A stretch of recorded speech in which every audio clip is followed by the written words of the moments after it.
Hi, sir. You can start the session now.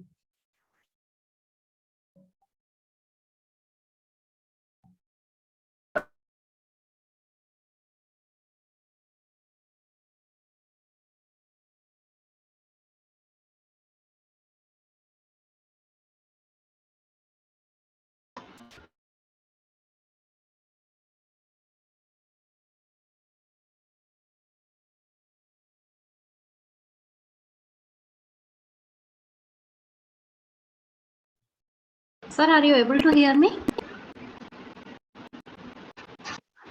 Sir, are you able to hear Yeah, me? I can hear you. Yeah, sir. You can start the session now. Do you hear me? Are you able to listen to me? Yes, sir. Tell me.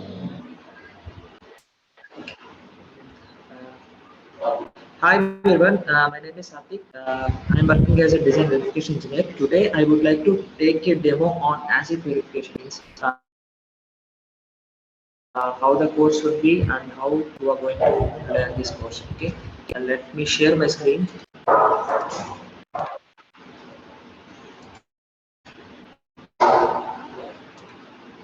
Okay, first of all,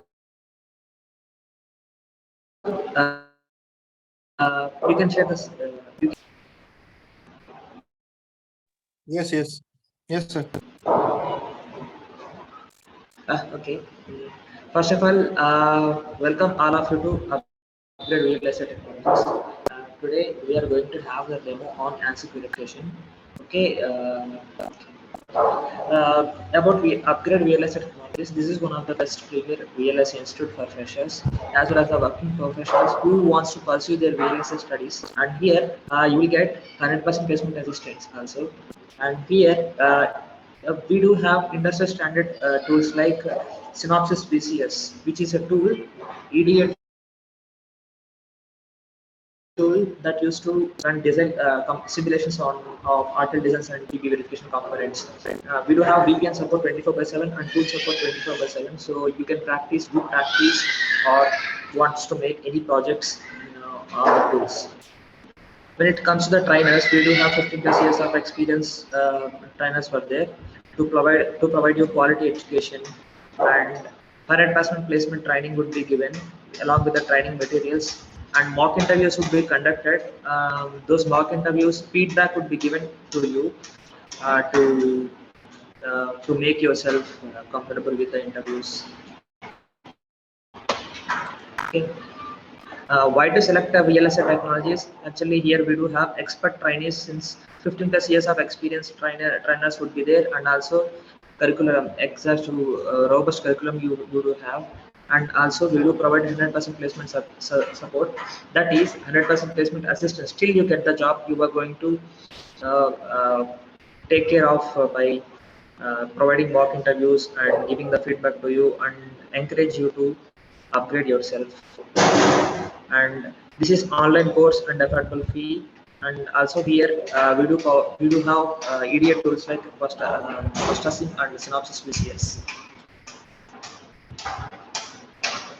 The course link is the course duration is of 5 months, and mode of study is daily online classes and weekend online classes. And here we do have 24/7 Synopsys VCS tool support and weekend support, so that you can do your projects and all.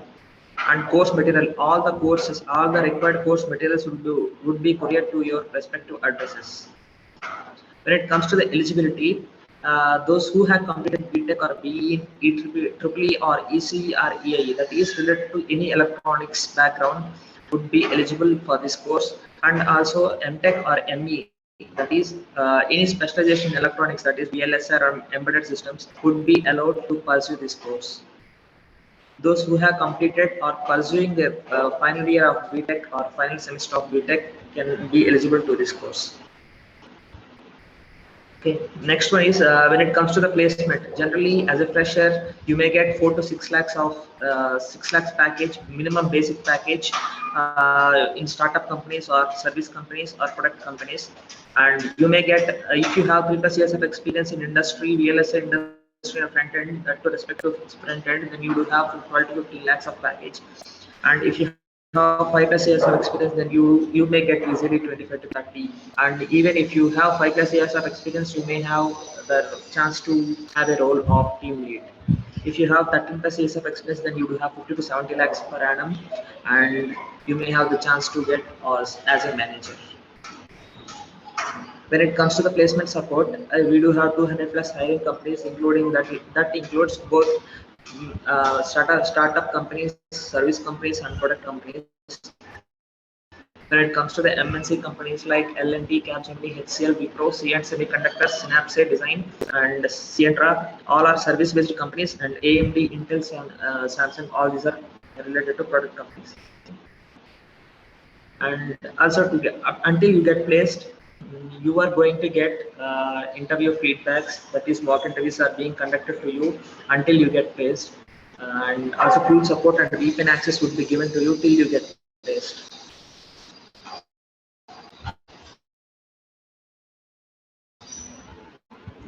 Okay, when it comes to the ASIC verification course curriculum, the first module, in the first module, you are going to learn about the basics of Unix or Linux operating system. This is introduction of Unix or Linux operating system, OS architecture would be given briefly to you, and also Unix means what are the commands, how the commands you are going to use, and how you are going to make use of the Unix commands in your projects, as well as the Unix shells you are going to create. Okay, and also you are going to learn about the shell scripts in the Unix to perform, because almost all every company in the VLSI industry is going to work on Unix or Linux operating system only. So it is mandatory to learn, to have the knowledge in order to enter into the industry. In module 2, you are going to learn about the advanced digital electronics and digital logic designs. This is like a warmer refreshment of your digital logic design circuits that you have pursued through your BTech or MTech. Okay, here you are going to learn about the theoretical you are going to refreshment of your digital logic design and digital logic design basics. You are going to get like advanced arithmetic and logic designs and FPGA flows and architectures you are going to learn in module 2. In module 3, you are going to learn about the scripting languages. Scripting languages are very important in VLSI industry, because it used to automate both the RTL files and TB files. That is, both the architectures are being mixed, and it would be it is giving a minimal effect to the user who are using it. So the learning the scripting language is mandatory and widely used in our industry. Actually, any one of the language like Perl or Python, any one of we are using, most extensively we will use Perl language, and also basics of the TCL you are going to provide, and introduction to process automation using Perl script, that is in order to launch any regression automatically, how you are going to use using the cron tab and all, you are going to learn in module 3. In module 4, EDA tool introduction, you are going to introduce about logic in order to create a design or simulate a design or test bench components. You are going to have you need a tool. That tool is like Synopsys VCS from Synopsys company, and Postasim from Mentor Graphics, and Exilium from Cadence. We do have Synopsys VCS as well as the Postasim Mentor Graphics. Those two tools we have in order to do practice, and also logic synthesis tools like Xilinx ISC is there, which would be given to us. In module 5, you are going to introduce hardware description language. Here you are going to create the circuits using a language called hardware description language. That language is like Verilog. Actually, there are two types of languages. One is Verilog hardware description language and VHDL hardware description language. Verilog, now almost all the companies, means all the VLS industry is running on Verilog, Verilog design, RTL designs only, and VHDL is very minimum they are using. In module 6, you are going to learn about you are going to create a test bench and verify an RTL design that develops on Verilog, and test bench is also created on the Verilog. In module 7, you are going to do a mini project on Verilog. In module 8, you are going to introduce about the logic synthesis, and in module 9, you are going to learn here about the system Verilog concepts, and here the actual class based concepts are being introduced. Since the class-based concepts are introduced, you are going to learn about the object-oriented programming and how the process in system Verilog, how the process will work, means how the threads will work, like fork join any, fork join none, like the threads are begin and like the of the threads you are going to use in system Verilog in order to connect any two components. Then you should have used the mailbox. How you are going to declare the mailbox and how you are going to connect those mailbox in system Verilog you are going to learn. And another important concept is callbacks. How you are going to use the callbacks and what is the purpose to use the callbacks in your test benches. Is related to that.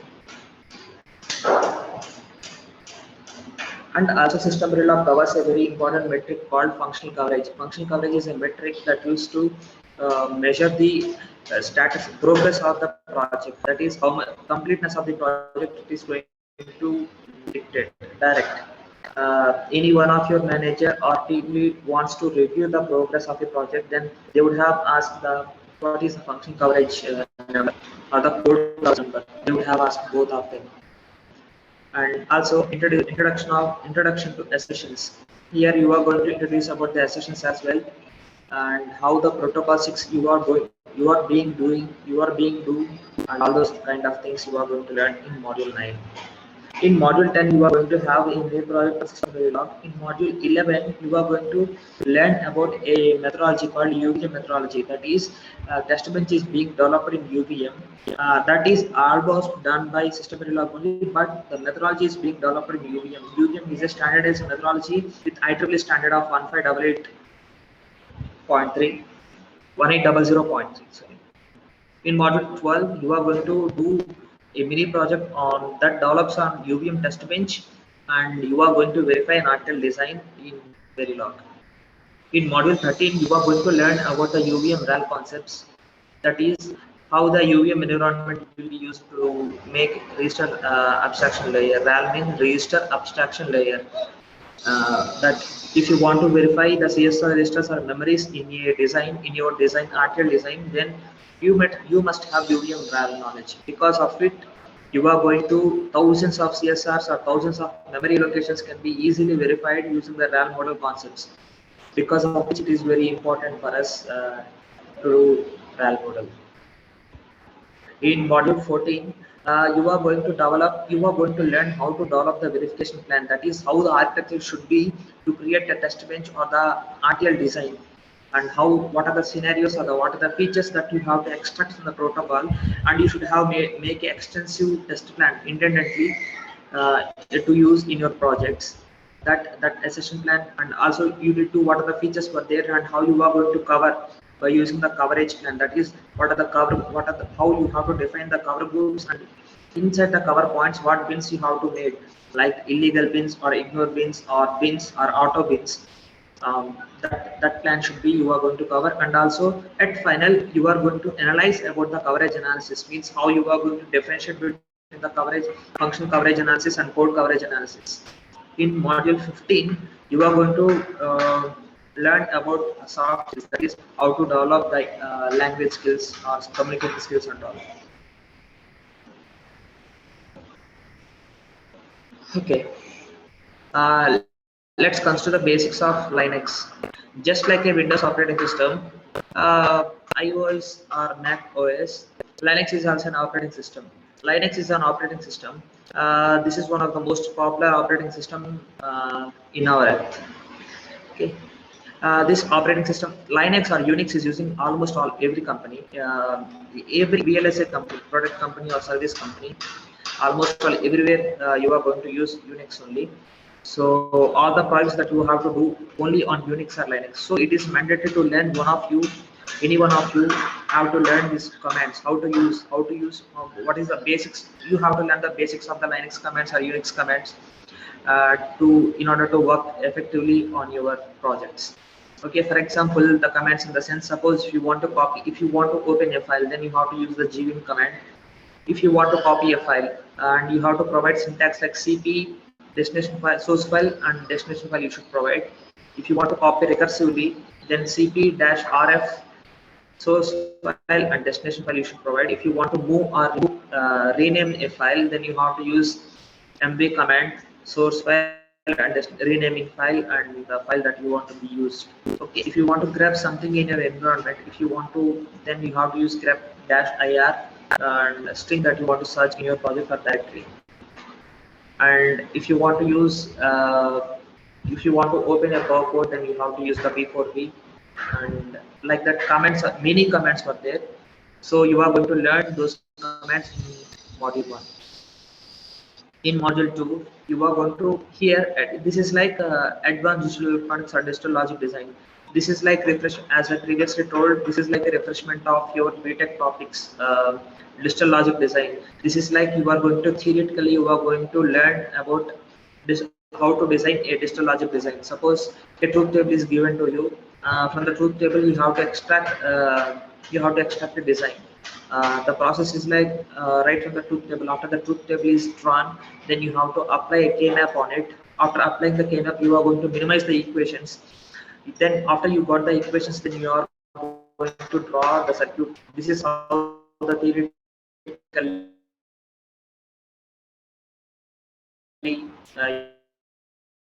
you are going to design a circuits. There are two types. One is like combination circuits and another one is like sequential circuits. Combination circuits are like adders, subtractors, multiplexers, demultiplexers, comparators, code converters, encoders, decoders, etc. and etc. When it comes to sequential circuits,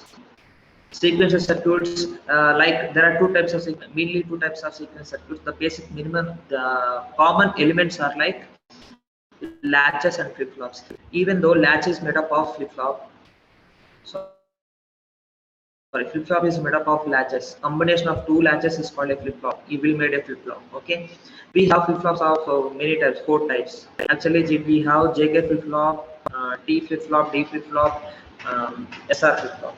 SR is the basic flip-flop. That is the first flip-flop that we have been introduced. After that, JK has been introduced. After that, T flip-flop and D flip-flop has been introduced. Now the industry, almost all, everyone is using the D flip-flop only in their designs because it is flexible and easy and error efficient. And when it comes to the circuits applications of the flip-flops, then it is like synchronous counters were there and asynchronous counters were there. Okay, when it comes to the when you want to design an SOC or IP, then you need to learn how to design the sequential circuits as well as the combination circuits. Sequential circuits always, let's say flip-flop is an clock edge triggered of a clock, whereas latch is a sensitive triggered. It's sensitive triggered. Okay, sensitivity of the clock, that is pause, level sensitive, we can say. A flip-flop is an edge sensitive. In the same way, combination circuits would work on the whenever the inputs are changes, then automatically the outputs will get changed without any feedback. But sequential circuits would change, would impact whenever the input changes. It would take into consideration whether the feedback with the feedback also. That is the difference between the combination circuits and sequential circuits. This is anyhow you are going to refresh in your actual module. And in module 2 you are going to introduce about the FPGA and CPLD architectures. Anyway, you are going to learn FPGA. Many of you have known. I mean, or in your BTech projects you may do field programming gate array. Okay, let's say in module 3, scripting languages. You are going to learn any one of the script languages like Perl or Python.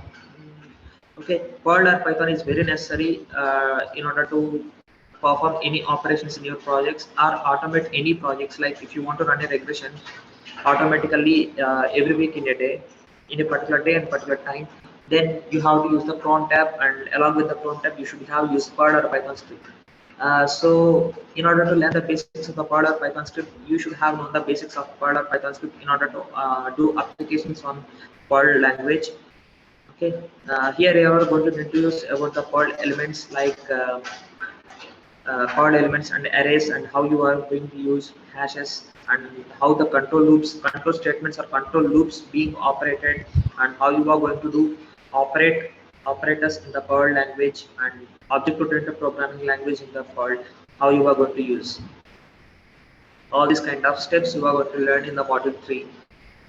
Actually, Perl is a very important language in order to do, if you want to do any makefile inside your project, then the Perl language must be necessary, because Suppose if you want to do any coverage related type of stuff, suppose if you want to create a functional coverage and you want to do extract all the functional coverage in a regression, then you should have used the Perl script that automates your designs or the cover groups or cover points metrics into a single metric, which can be shared rigidly almost all the users that wants to do the review of the status of a project. So in module 3, you are going to introduce about the thesis scripting as well. Yeah, that one also being introduced here. In module 4, you are being introduced about any one of the EDA tool like processing from Mentor Graphics or the Cadence Synopsys VCS tool, DVE version. Okay, here you are going to introduce about how you are going to whenever you have designed you did a article design with Verilog or system Verilog, then how you are going to create those working libraries and how you are going to compile the design in the tool and how you are going to load and run the simulation logs or files or waveforms in order to debug the results. All the kind of stuff you are going to learn in module 4. Introduce about the module 4. Suppose, let's say for example, if you have designed a multiplexer, the multiplexer, when you have designed in the multiplexer in Verilog language, it has to be uploaded into a tool by creating a library. After uploading into a tool, you should do compilation. After doing the compilation only, you are going to load and run the simulation. After running the simulation, you are going to get the test log files. After generating the log files, you are going to have the waveforms. So all this kind of stuff you are going to learn in module 4. For example, the left side one is like log file, and right side is the waveforms that used to do in normally in our debug regressions. Debug waveforms. But in module 5, okay, hardware description level language for digital logic design and verification. Actually, here we do have two types of languages for there in hardware description language. One is like Verilog, another one is like VHDL. Uh, Almost all the chips that we are seeing in nowadays in our electronics are being designed in Verilog language only. The only thing is like the VHDL would be used in military applications only, mostly, majorly. Previously, before the Verilog, that is before 2005, we do have the VHDL as the major language to design any hardware design, any digital logic design. But after 2005 and after the introduction of the Verilog language, now almost all the companies have converted to Verilog language because it is easy and flexible to use as compared to VHDL language. VHDL has more security functions, whereas Verilog language don't have that much of security functions, even though the industry has been shifted to Verilog language, except the military applications, those need wide surveillances and security reasons. Suppose here in this module 5, you are going to introduce about the Verilog language concepts and how you are going to design using the Verilog language, how you are going to design a circuit, any circuit, whether it is combination circuits or sequential circuits, and you are going to do tasks and functions. This is one of the most important tasks in Verilog or system Verilog language that are being used because these we will call it as subroutines or methods that we will use here and then whenever it is needed. It will reduce the code. Okay. In module 5, you are going to learn about creating the test bench using the Verilog language and how you are going to create the simulation. Actually, here the test bench creation is in Verilog is like non-constrainable, non-randomization test bench. Here you cannot do the randomize the variables and pass the vectors to the design. That feature is not there, because of which we have moved Verilog to system Verilog language, of which you can do randomization, fruitful randomization, as well as the constraint based randomization is allowed in system Verilog, because of which we have moved, and almost all the test benches in the industry is being developed in system Verilog only, and all the article designs are being made in Verilog. And coverage metrics, when it comes to the coverage metrics, there are no function coverage kind of stuff in Verilog, but we do have code coverage metrics that is not in the Verilog. Actually, it is being given by the tool itself. It is a metric driven by tool. Like you do have like toggle FSM coverage, FSM code coverage, toggle code coverage, line coverage, statement coverage, condition coverage. For example, how many statements it has covered, that percentage report you will have, and how many FSMs, finite state machines, how many finite state machines have covered, that report you will have, and how many conditions, if condition or else condition or default condition, case statement, case and statement, how many statements has covered, all the kind of stuff you are going to learn in module.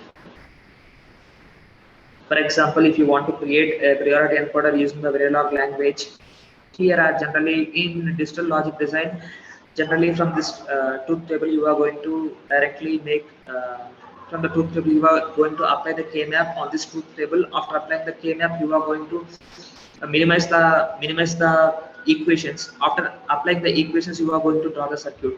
This is how the theoretical process would be.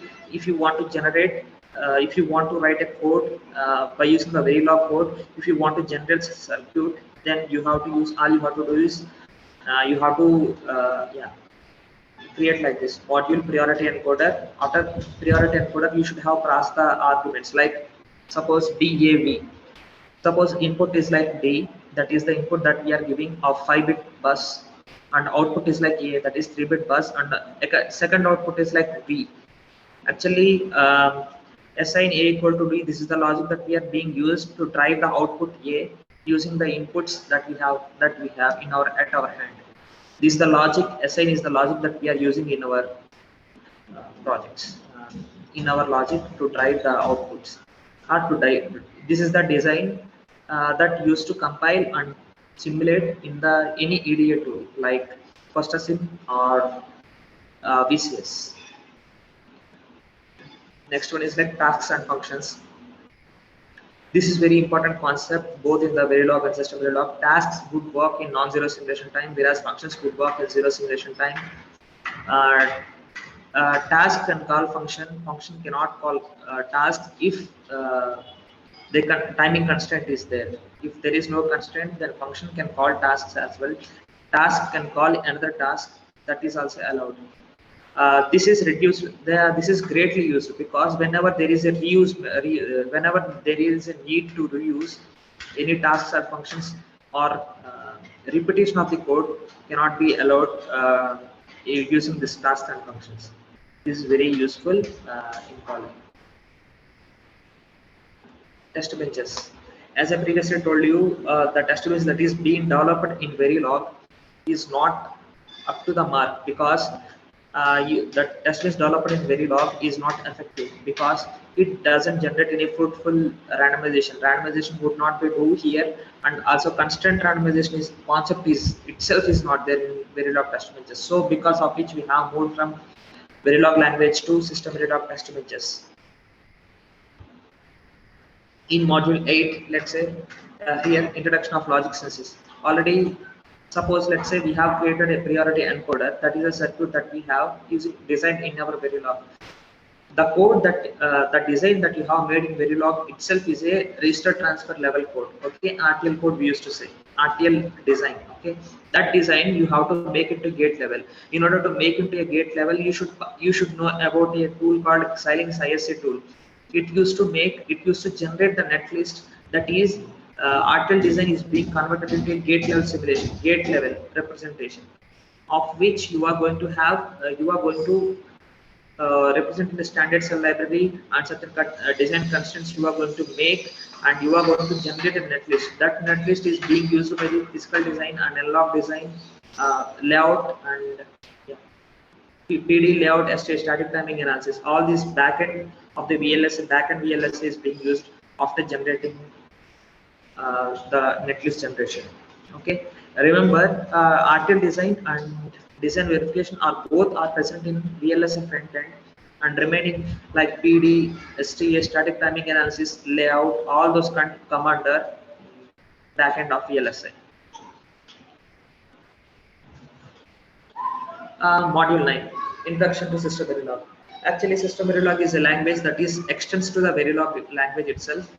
Actually, System Verilog has a fruitful concepts of randomization of variables. That is, you can randomize the variables can be, and also you can do constraint randomization. Not only randomization, you can do constraint. Let's say if you want to generate 3 outputs, let's say for a 3-bit bus, you can generate 8 outputs: 0, 1, 2, 3, 4, 5, 6, 7. Suppose you don't want to generate zero, so you can do constraint. That is constraint meaning condition. You can do conditioned randomization, which is allowed in system Verilog, which is not allowed in Verilog. System Verilog is a language that is extension from the Verilog itself. Who has greatly pursued the Verilog language can easily get the system Verilog language.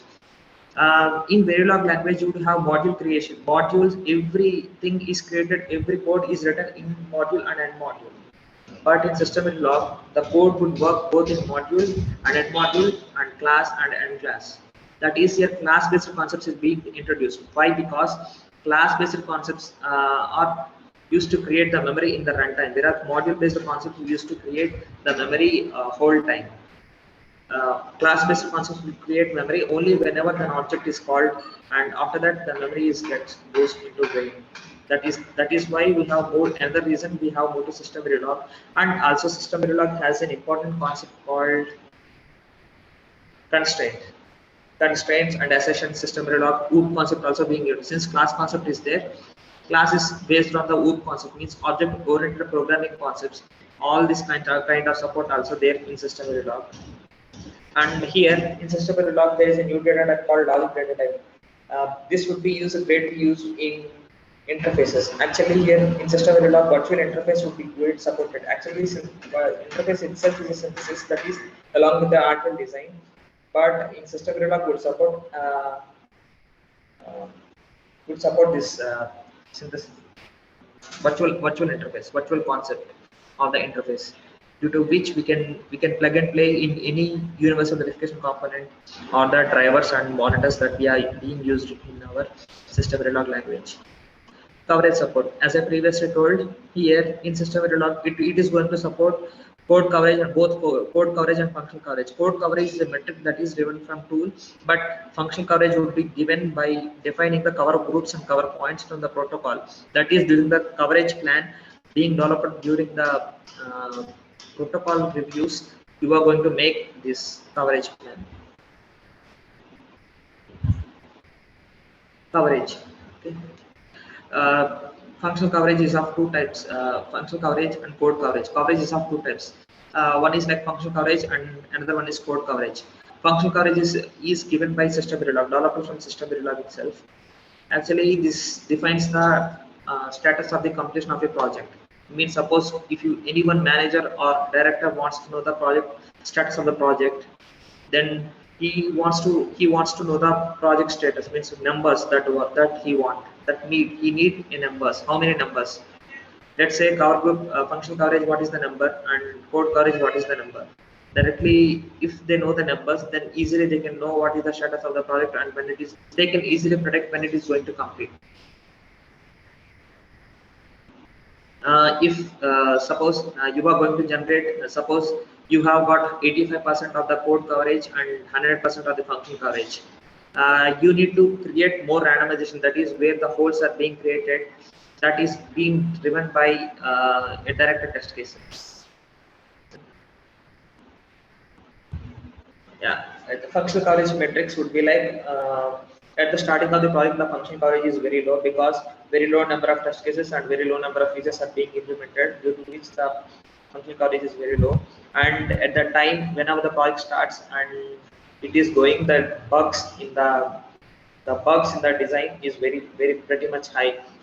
And after after bug rate has become normal or saturated, then generally you do have more functional coverage numbers, due to which you are going to write the direct test cases or corner case test cases in order to cover the holes, that to achieve 95+% of functional coverage or 100. It is well and good to get 100% functional coverage. And code coverage can be of 90% or 95, 92% is okay, because in code coverage, generally in RTL language, we cannot cover the default statements like case statements. So due to which we cannot do succeed in covering those holes. That we can do sign off the project by discussing it with the RTL design engineers as well. Yeah.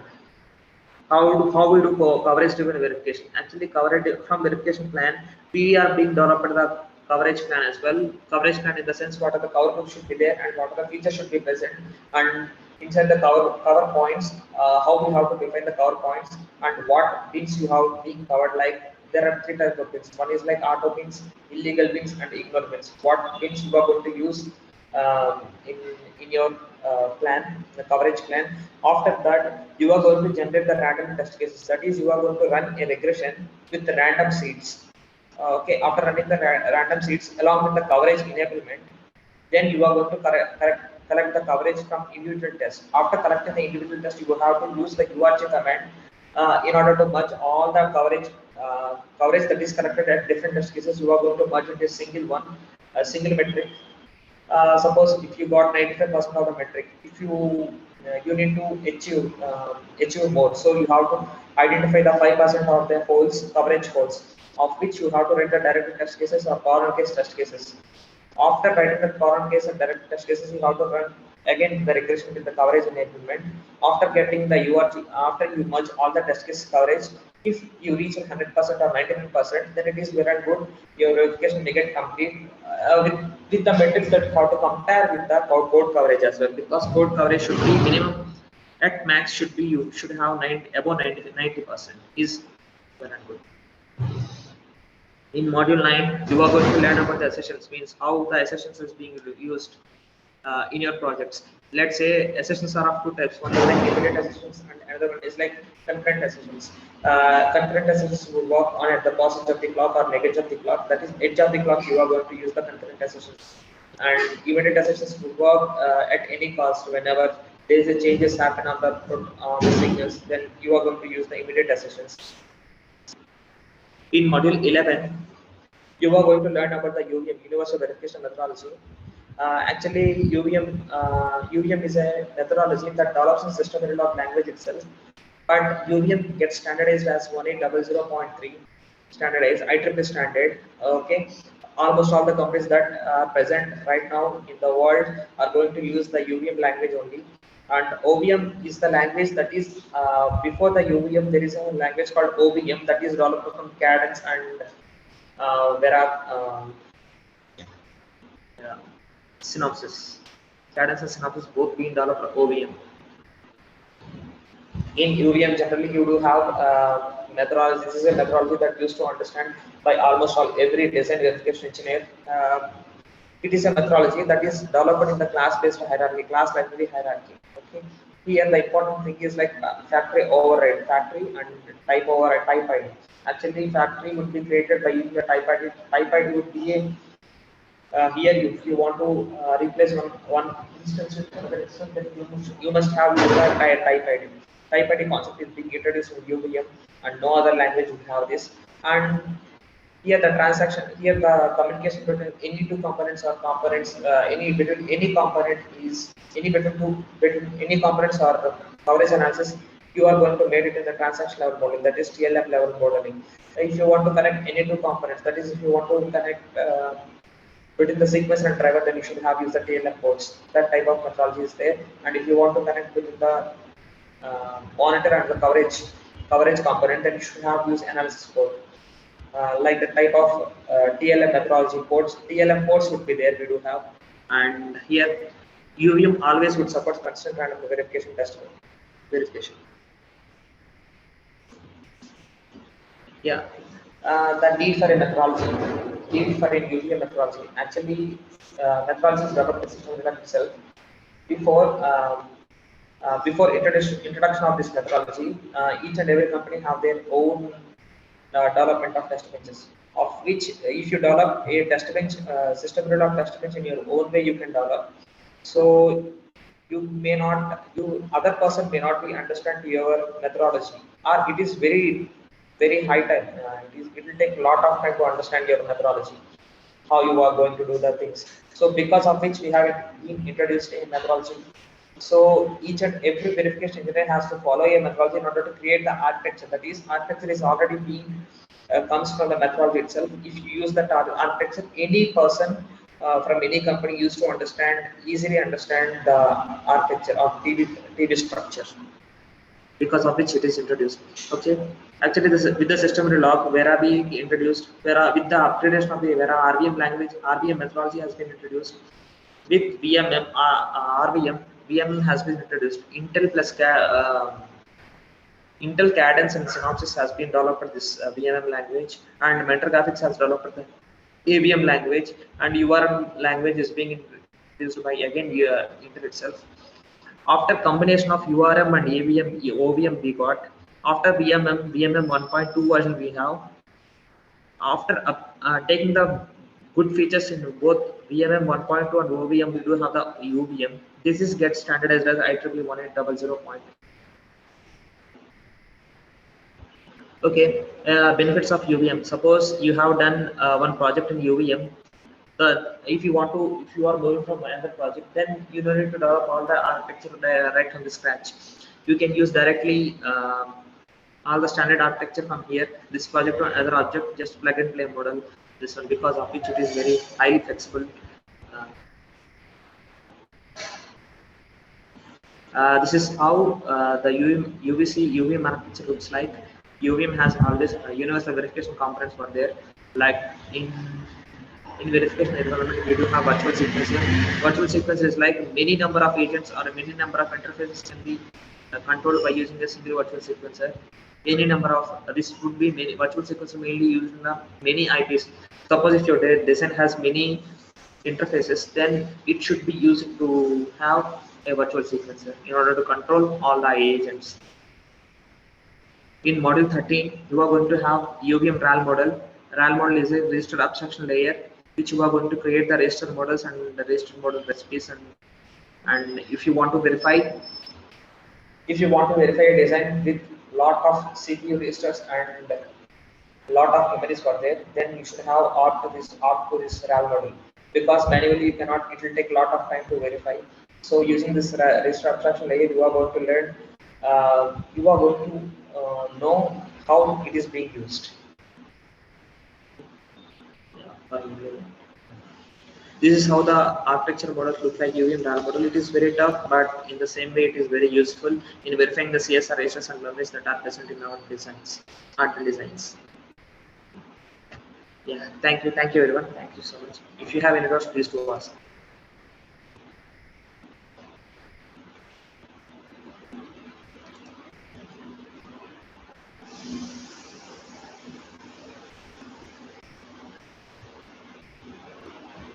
Hello, may I know there is no one has this, right? No doubts. Yeah, thanks everyone. Thank you.